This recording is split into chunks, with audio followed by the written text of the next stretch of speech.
L'objectif, c'est toujours de faire du zéro bullshit. Même Barack Obama a déclaré que l'affirmative action n'a jamais contribué à faire une société plus juste.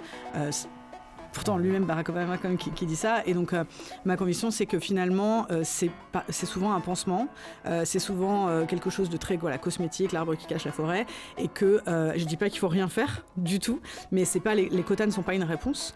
Les quotas permettent de parler, d'enlever l'invisibilisation de ces gens-là. Alors oui, c'est pas juste. Parce que oui, d'un point de vue théorique, ça semble pas bon, mais ça permet de parler. Ça pousse les entreprises à changer un peu leur logiciel aussi, méthode de recrutement, etc. Et vous savez bien mieux que moi ce que c'est, parce que vous le savez, je ne suis pas RH. Je préfère le rappeler, ce qui est important. Bonjour à toutes et à tous. Alors aujourd'hui, je vais vous proposer un nouvel épisode du podcast du Barbu qui parle RH et on va faire un nouveau format. On va faire un format qui va s'appeler le Clash. Et dans ce Clash, je vais vous expliquer comment ça va se passer. J'ai le plaisir d'accueillir deux invités, je vous les présenterai juste après.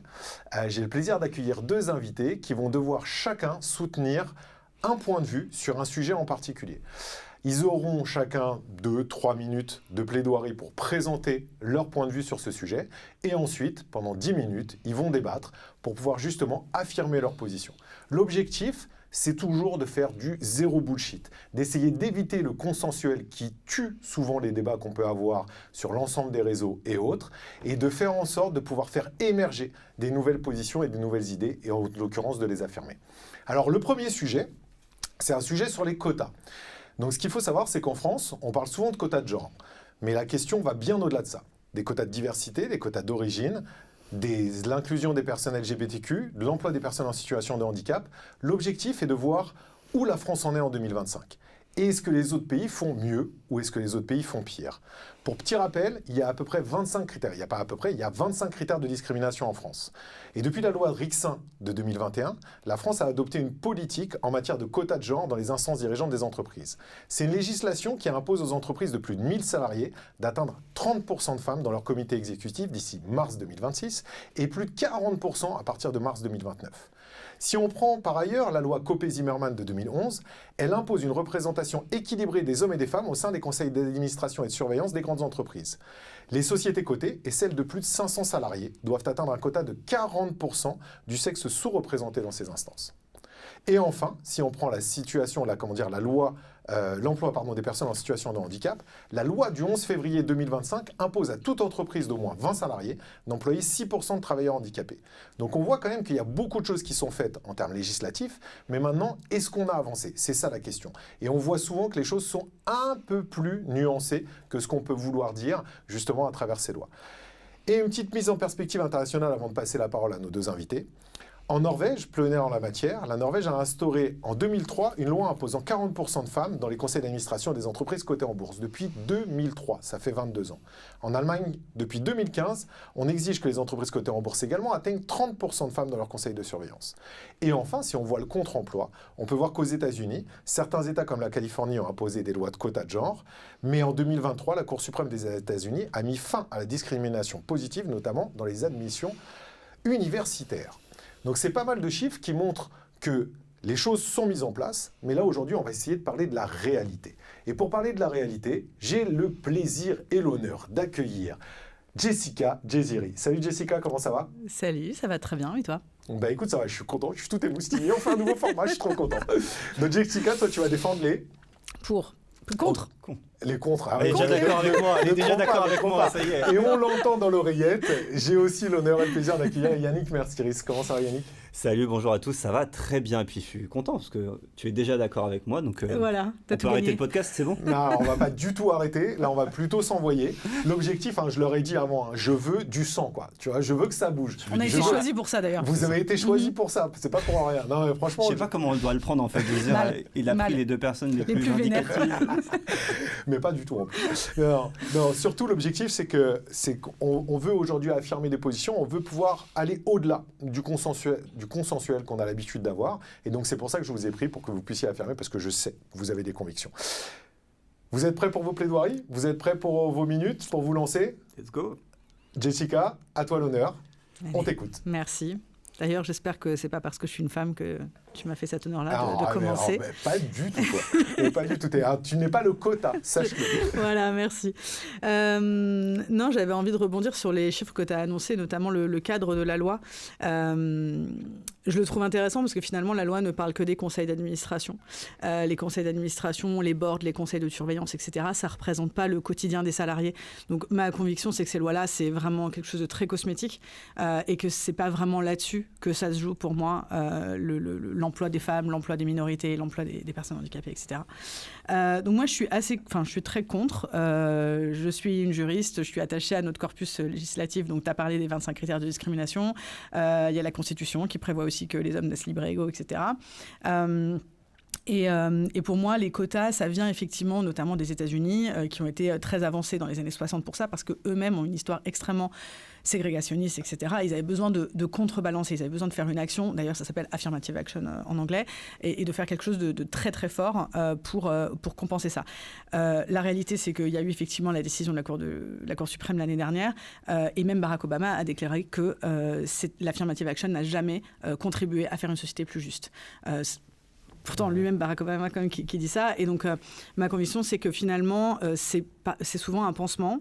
C'est souvent quelque chose de très cosmétique, l'arbre qui cache la forêt. Et que je ne dis pas qu'il ne faut rien faire du tout, mais les quotas ne sont pas une réponse. Oui, il y a des problèmes systémiques d'accès à l'emploi, de progression dans l'emploi, etc.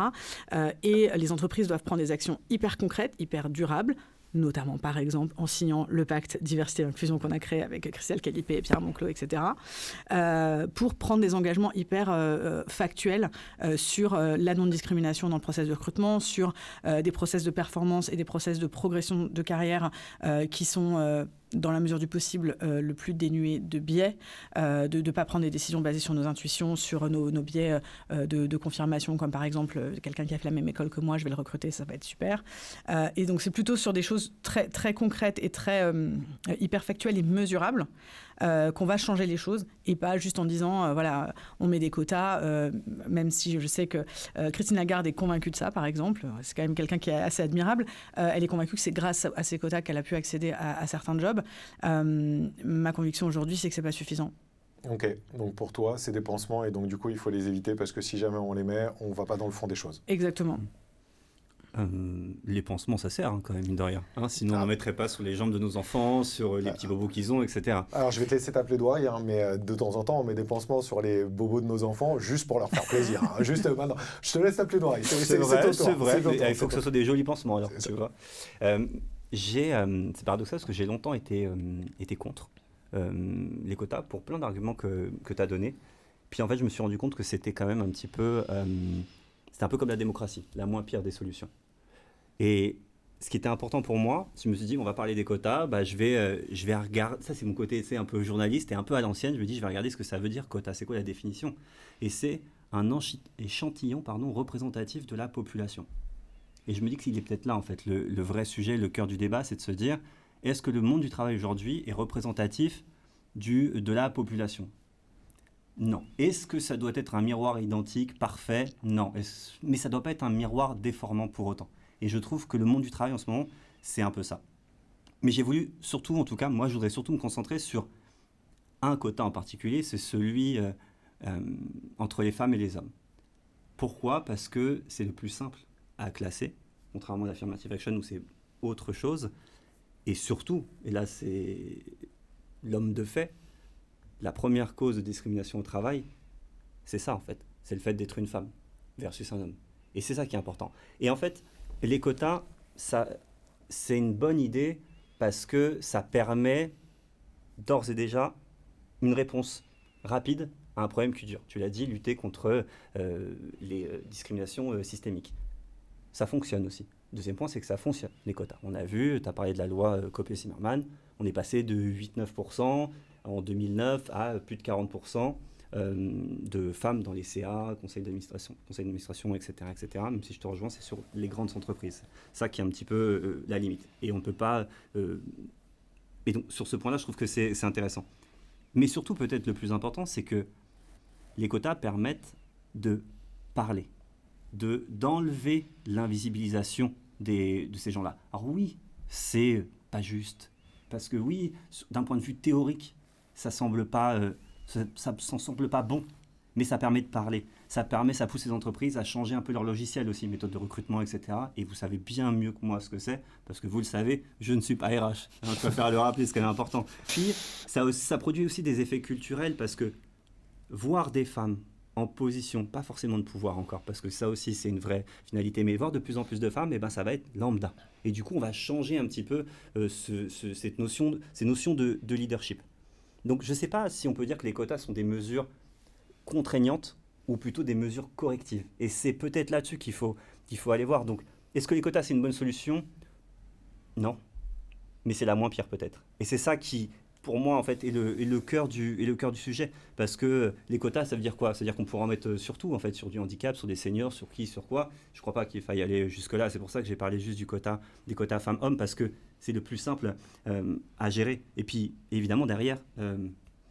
les quotas, c'est une solution court, moyen terme. Derrière, ça ne peut pas fonctionner sans une société qui évolue sans cesse. Donc en fait, ce qui est assez fou à dire, c'est que les quotas, ça aura réussi quand il n'y en aura plus. Tu veux rebondir sur ce qu'il a dit ? Quand tu T'es un peu là pour là. Quand tu cites Churchill, donc le meilleur... C'est pas tout à fait la bonne citation. La citation en entier, c'est « à l'exception de tous les autres ». Exactement. Donc la prochaine fois que tu fais une citation... Non, je sais, mais c'était... Non, c'est pas ce que je voulais dire. C'est ce qu'elle vient de te dire. J'ai pas cité Churchill, j'ai paraphrasé Churchill. J'ai pas dit que c'était une citation de Churchill. Non, mais je vais finir ma pensée, c'est à l'exception de tous les autres. Donc qu'est-ce qu'il existe d'autre finalement ? En l'occurrence, pour la démocratie, c'est à l'exception de tous les autres, parce qu'effectivement, on a testé d'autres choses et c'est pas dingue. Alors c'est intéressant qu'on utilise le quota spécifiquement homme-femme, déjà parce que c'est le seul qu'on peut vraiment mesurer, parce que tu as parlé des critères de discrimination, il y a aussi l'interdiction des statistiques, en France en tout cas. À l'inverse des États-Unis, où Affirmative Action, voilà. là on peut compter...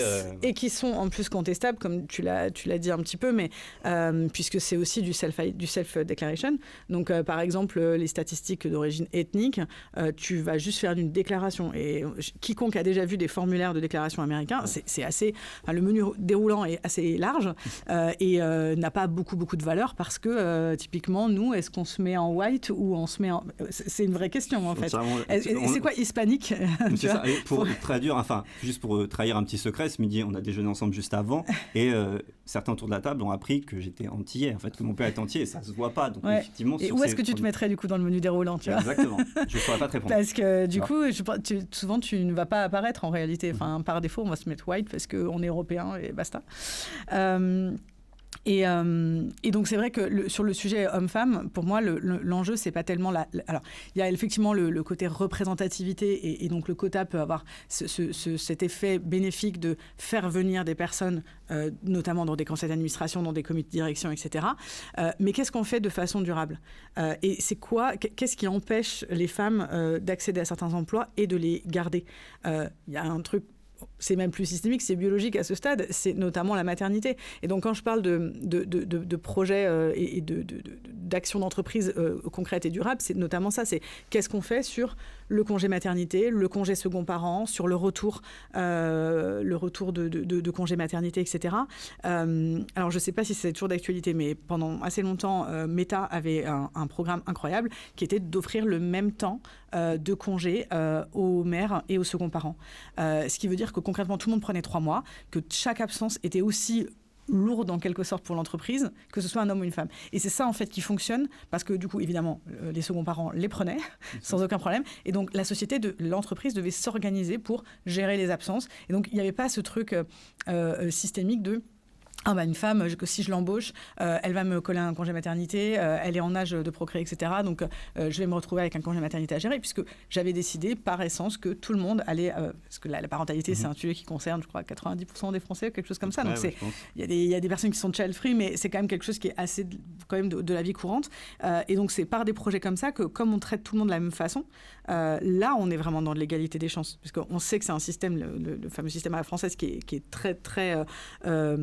comment dire, quel est le terme, qui a beaucoup de manquements, en tout cas qui ne fonctionne pas. Je ne suis pas du tout en train je vais ni parler de méritocratie, ni d'égalité dans notre devise, etc. Parce qu'on sait qu'il y a clairement des gros dysfonctionnements. Cela dit, par des actions comme ça, on va corriger, pour moi, ces divergences systémiques et voire même biologiques. Je vais juste aussi enchaîner et dire qu'au-delà du fait que pour moi il faut des sujets qui soient profonds comme le dit Jessica, au-delà de ça il y a aussi un sujet qui est un sujet d'image, c'est-à-dire que pour aller dans le sens de Jessica, il y a une étude qui montre que 67% des salariés en France pensent que les quotas peuvent nuire à l'image professionnelle des personnes concernées. Donc, en plus de ne pas aller sur les sujets en profondeur, en plus, ça nuit à l'image des personnes en tant que telles. C'est-à-dire qu'on a l'impression que les personnes qui sont là de manière obligatoire, en fait, ont moins de valeur que les autres. Donc, c'est-à-dire que non seulement en mettant des quotas, on n'agit pas sur le fond, mais en plus, on nuit à l'image de ces personnes. Alors, je vois pas en quoi, en fait, qui va déclarer, c'est toujours la problématique de, et encore, c'est un journaliste qui te parle, des sondages.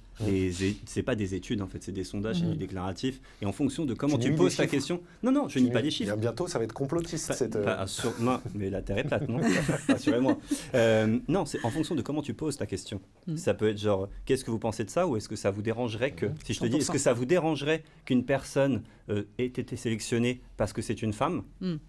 Là, c'est pour ça, ton chiffre, comment a été posée la question? Je confirme, j'ai fait des enquêtes téléphoniques pendant 3 ans quand j'étais étudiante, donc quand les sondages étaient commandés par certains journaux, etc., les phrases étaient vraiment tournées comme ça. Et c'est pour ça, et donc forcément... Un autre sondage montre que... Un autre sondage tout aussi clair, apparemment. Un autre sondage montre que 43% des employés estiment que les quotas détériorent l'ambiance de travail. Tu penses que c'est les quotas qui détériorent l'ambiance de travail et pas forcément les conditions de travail en elles-mêmes? Parce que potentiellement, il y a une suspicion, tu vois, de personnes qui est posée à cet endroit-là. Pourquoi? Tu vois, c'est pareil. C'est-à-dire qu'aujourd'hui, on a parlé de lois au départ qui sont censées faire en sorte de mettre des femmes à la tête des conseils d'administration. Et comme l'a dit Jessica, si jamais c'est pas un sujet de fond, c'est-à-dire c'est sur la forme. Et les gens vont tous se dire, cette nana-là, elle est à la tête de cette boîte, elle est DRH de cette boîte, parce que c'est une meuf, et parce qu'il fallait la mettre là. Et dans ces cas-là, personne ne va se poser la question de, ce mec-là, il est à la tête de cette boîte, pourquoi? Parce que c'est un homme, tout simplement, en fait. Tout simplement. Pourquoi? Parce que l'histoire du monde du travail de l'humanité fait que on met d'abord les hommes, en fait. On met d'abord, et on ne peut pas dissocier le fond de la forme sur l'histoire des quotas. Parce qu'évidemment, quand tu dis qu'il faut des mesures sur la parentalité, c'est la première cause de discrimination entre les femmes et les hommes. Donc, et en fait, ça va de pair. Tu parles de ça, c'est ce qu'on appelle la pénalité parentale. Les femmes qui ont un enfant perdent 38% de salaire sur 10 ans, versus, pas les hommes, versus les femmes qui n'ont pas d'enfants. 90% des inégalités de revenus entre les femmes et les hommes, c'est lié à la parentalité. Tout ça, ça peut être gommé d'un point de vue politique. J'en parlais sur ce plateau il y a quelques semaines. Il suffirait de transformer un jour férié en jour de solidarité. Mais rien n'empêche de le faire, ça. Et il faut le faire. Parce que ça, c'est ce qu'on appelle justement le long terme. Sur le court terme, il faut qu'il y ait des femmes en entreprise pour qu'elles puissent prendre leur congé, pour qu'elles puissent être... Le court terme, c'est d'abord les mesures quand même, c'est pas le long terme. Ça va. Non, mais ça va. Fait de prendre cette mesure-là, il faut la faire voter, etc. Oui, alors pardon, je parlais au niveau des entreprises, c'est-à-dire d'avoir des programmes qui accompagnent particulièrement la parentalité, justement pour... Et là, on pourra tuer la conversation dans l'œuf sur la personne est favorisée parce que femme. Non, puisque en fait, ce qui bénéficie aux femmes et aux minorités en général d'ailleurs, finit par rejaillir sur tout le monde. C'est le ruissellement quelque part sur toutes les autres minorités. Et donc pour moi, c'est quelque chose d'assez court terme, mais c'est pas forcément... Alors, oui, ça serait génial si ça venait de la politique, mais il y a des chances que ça viendra des entreprises. Comme souvent avec le Parental Act, etc. Et pour venir à ton sujet de « Ah, j'ai mis cette personne-là parce que c'est une femme, etc. » Déjà, je suis désolé, mais on a le droit de trouver des femmes compétentes, en fait. Je pense tout à fait. Je pense qu'on sera tous d'accord là-dessus. Et en fait, les quotas ne protègent pas. Ils permettent d'agir. C'est ça, en fait. C'est pas parce que tu vas prendre quelqu'un parce que c'est une femme et si elle est nulle ou machin, etc., ça va pas te protéger, non. Elle est nulle, elle dégage, en fait. Entre guillemets. Il ou elle dégage. Mais ça te permet juste... C'est une porte d'entrée supplémentaire. Et encore une fois, j'ai dit dès le début, sur le fond, d'un point de vue purement théorique, dans un monde parfait, les quotas ne doivent pas exister. Sauf qu'on est dans un monde imparfait, avec des gens imparfaits, et des gens qui répondent à des sondages. Non mais tu vois, alors c'est pas toi que j'attaque, mais c'est de se dire, évidemment en fait que d'un point de vue, on va dire purement logique, et autour d'une table avec des gens qui vont se dire, ok, non, ça me paraît pas évident, parce que moi je pense que tout est pareil, on est tous égaux. Non, en fait, on n'est pas tous égaux. on n'a pas des comportements, en tout cas de gens qui pensent qu'on est tous égaux, on se croit tous plus ou moins supérieurs à quelqu'un, à quelque chose. Si je dois aller dans le sens de Yannick, c'est vrai que si jamais tu regardes l'évolution de la loi Copé-Zimmermann, apparemment en 2011, il y avait 12% de femmes dans les conseils d'administration, et depuis l'instauration et les quotas ainsi de suite, on est passé à 46%. Donc mine de rien, ça a quand même fait bouger les choses. Au niveau des conseils d'administration, qui sont des personnes qui sont déjà dans des situations de pouvoir. Ce sont des personnes qu'on allait les chercher où? Ces personnes très probablement dans les meilleures écoles françaises, dans des fonds d'investissement, etc. C'était peut-être pas forcément des personnes qui avaient besoin qu'on leur tende la main nécessairement. Alors c'est toujours bien. Moi j'ai envie de citer l'exemple de L'Oréal. On en entend beaucoup parler, puisqu'il prend beaucoup la parole ces derniers temps, Jean-Claude Legrand, qui est assez fier. Je trouve ça super, en fait, ce qu'il explique justement sur le sujet. Eux, dès 2007, ils se sont mis à mesurer. Et c'est ça qui est intéressant, parce qu'en fait, ils ne se sont pas dit on va mettre des quotas, on va déjà mesurer l'existant. Et quand on mesure l'existant, on se rend compte de la marche à franchir. Et ils étaient à 17% de femmes dans les postes de direction. Alors, c'est vrai que le critère, ça a été les postes de direction, parce qu'il faut bien commencer quelque part. Et il y a le sujet du rôle modèle, de l'inspiration, etc. Donc, il faut commencer par là. Je trouve que le conseil d'administration, c'est trop loin pour moi du quotidien. Et même ayant bossé beaucoup en start-up, scale-up, le board, c'est des gens qu'on ne voit pas. On ne les voit pas, on ne les connaît pas, ils figurent sur le site internet, mais on ne les connaît pas. Et donc eux, ils sont passés de 17% à 50%. Parce qu'ils ont mesuré, parce qu'ils ont mis en place des systèmes de mentorat, parce qu'ils ont mis en place des programmes vraiment actifs pour professionnaliser le process de recrutement, pour professionnaliser aussi tous les parcours de carrière.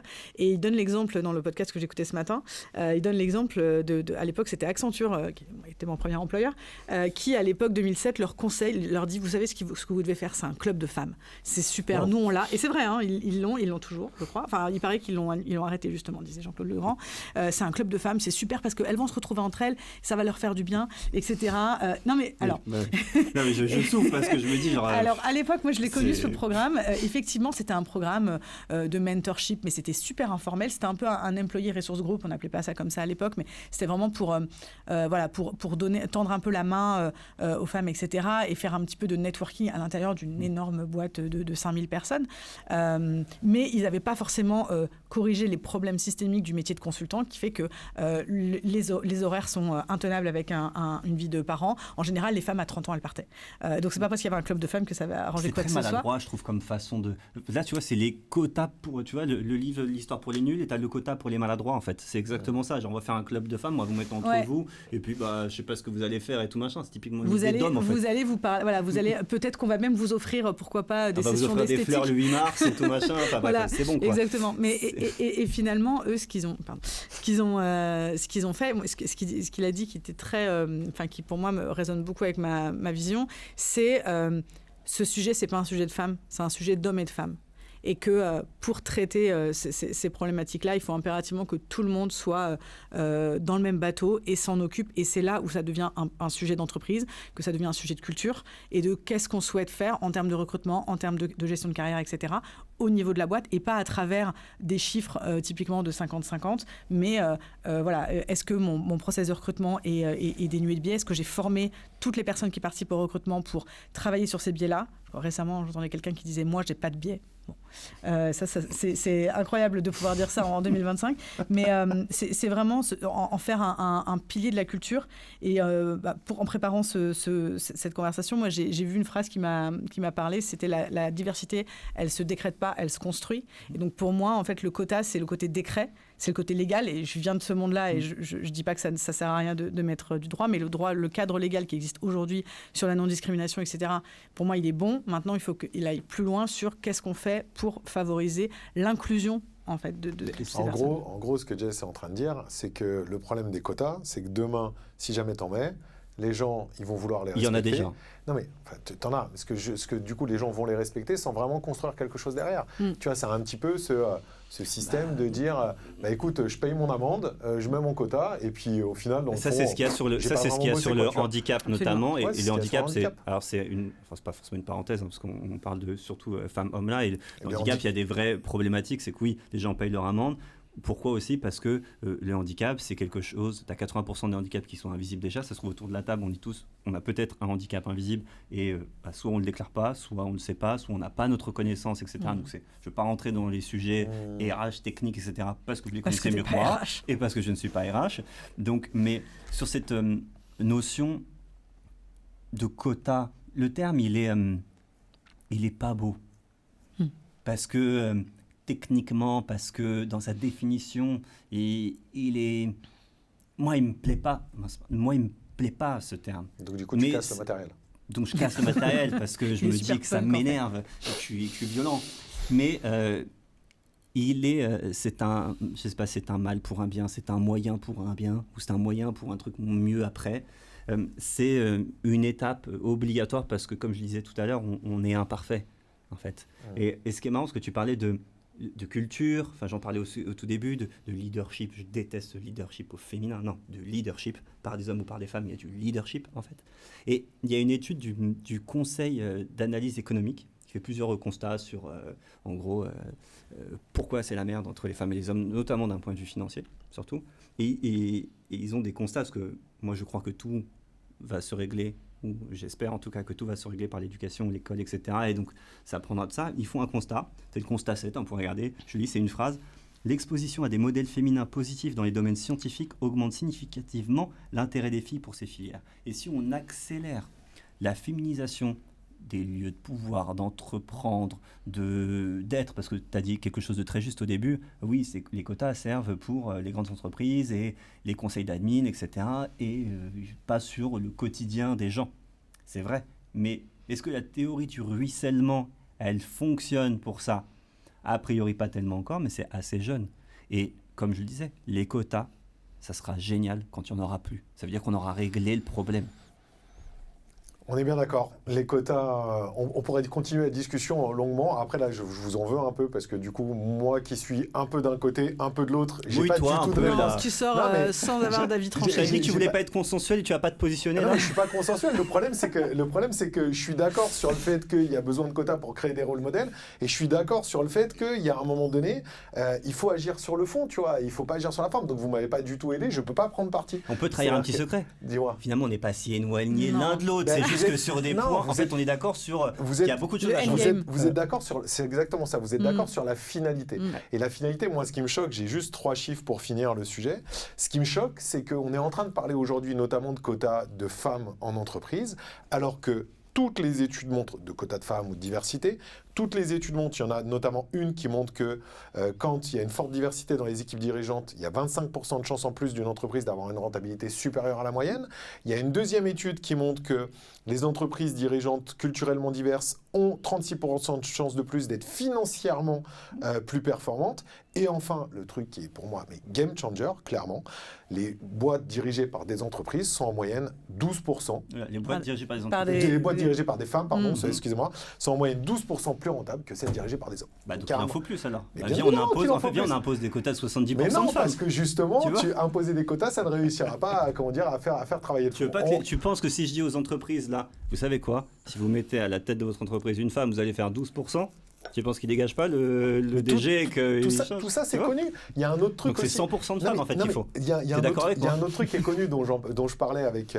C'était avec elle là, je crois. Enfin, bon, toujours est-il passons. Il y a un truc dont je parlais. Les femmes, je crois qu'on en avait parlé de Jessica aussi. Les femmes qui dirigent des startups aujourd'hui, les femmes qui dirigent des startups aujourd'hui représentent 2% des investissements dans les startups. Et à l'inverse, tu as quelque chose de aussi, c'est beaucoup plus difficile d'entreprendre. Ma bouche continue de parler, mais bon. Non, excuse-moi. Oui, mais tu nous as dit. Tu voulais du sang. Il nous a dit, je veux du sang. Il nous a dit, coupez-vous la parole, mais sauf pour toi. Toi et ton privilège de présentateur masculin. Un blanc. Voilà. Non, parce que blanc, je sais pas comment il se serait mis sur Affirmative Action, on sait pas. Les entreprendre, par exemple, au féminin, les femmes ont 2 fois plus de refus de prêts. Normal ça. Alors c'est pas un quota, tu vois ce que je veux dire, mais t'imagines à quel point c'est difficile déjà. Donc, du coup, là où je suis d'accord avec toi, d'un autre côté, je suis d'accord avec Jessica parce que ces chiffres-là, on les connaît. Donc, si jamais il n'y a pas des changements structurels au sein des gens, les quotas ne changent rien. Parce que ça veut dire qu'ils devraient changer 2% des investissements, alors que ces boîtes start-up dirigées par des femmes sont en moyenne 40% plus performantes que les autres. Elles ramènent 40% plus d'argent. Les quotas ne changent rien. Tu viens de dire, là, les gens vont rembobiner, qu'on est passé de 8 et quelques % à 40. Qui fait ça? On parle pas des mêmes boîtes du coup. Mais c'est pas pour ça que structurellement, tu vois, ça change. Donc c'est pour ça que mon avis, on s'arrête là. Sinon, Ok, après, d'accord, on s'arrête là. on est Sinon, parti après, pour tu vas 2 faire- heures. voilà, Pour moi, tu l'as dit dans ton dernier point, c'est un sujet d'éducation. D'accès à l'éducation, d'accès aux métiers les plus rémunérateurs. Et donc, la volonté politique, elle doit être appliquée là plutôt que sur les quotas. C'est comment on fait pour que les filières, notamment scientifiques, informatiques, etc., comportent autant d'hommes que de femmes. Si on doit vraiment, tu vois, je vais rejoindre le point de Yannick, mais si on veut vraiment mettre des quotas, je les mettrai ici. Et alors là, entièrement d'accord. Les chiffres, là, c'est la source et les chiffres clés. Donc, c'est vie privée publique ou INSEE, enfin bref. 96% des secrétaires sont des femmes, 95% des aides à domicile et ménagères sont des femmes, 67% des enseignants sont des femmes, 18% sont dirigeants d'entreprise, 18% sont des ingénieurs informatiques. En fait, il est là le truc, en fait.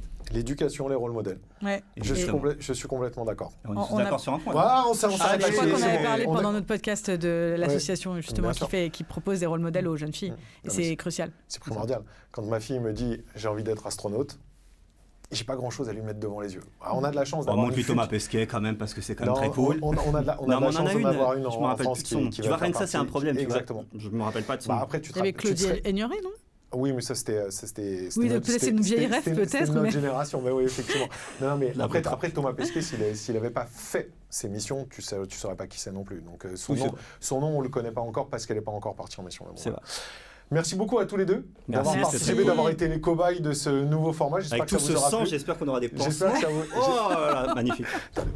J'espère que ça vous aura plu. Ouais, c'est très cool, merci. D'accord, on reviendra sur un autre sujet. Je prendrai une grande box à l'ancienne. Avec plaisir. Merci à toutes et à tous d'avoir suivi cet épisode jusqu'au bout. J'espère aussi que ça vous aura plu. N'hésitez pas à donner votre avis sur le sujet. C'est un sujet qui peut, je pense, de quel on peut débattre encore pendant très longtemps. Et on va garder le mot de la fin sur lequel on était tous d'accord. Les choses changeront par rapport à l'éducation et par rapport à tout ce qu'on peut donner comme nouvelle vision de ces sujets-là à nos enfants. Merci beaucoup et moi je vous dis à très vite pour un nouvel épisode. Merci. Merci. À très vite.